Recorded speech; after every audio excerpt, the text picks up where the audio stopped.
Okay, today, short little video, I'm talking about the Fujifilm X-E4 and a bit of a problem that I keep running into when using this. First of all, I'm a videographer. 98% of the time I shoot video, and I do that in 90% of the cases using the camera in a handheld mode.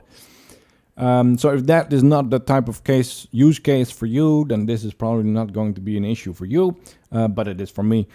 Shooting handheld, I tend to make like low shots, and I do that by flipping up the screen and holding the camera close to my body, because that helps me a lot to keep the camera stable.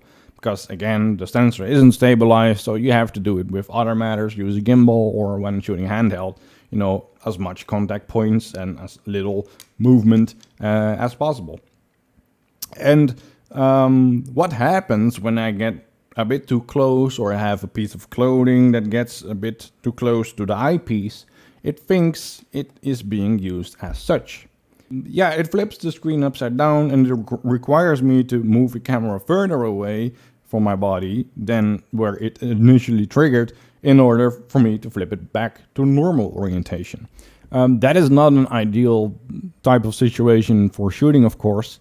And yeah, I found myself, especially because what I shoot with this is usually not scripted, and I'm not in a position to ask people to do something again, because it came naturally, and the people I work with are generally not actors and people with a lot of experience in front of a camera.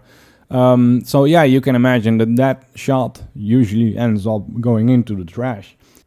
I did found a forum topic that I'll be mentioning in the description though, that went over this, and people have presented some fixes like applying blackout tape, which you apply over like electronic devices with LEDs on it to dim the light because it lights up your room when you're sleeping or whatever.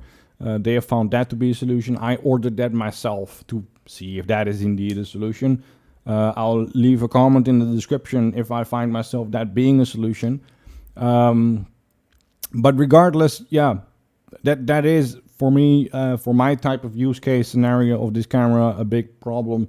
And if you're in the market to buy this camera for this type of use, I'm pretty confident that is going to be a problem for you.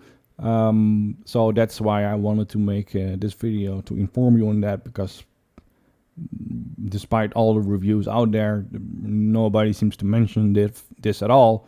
And I'm happy for them that seemingly is not an issue for them.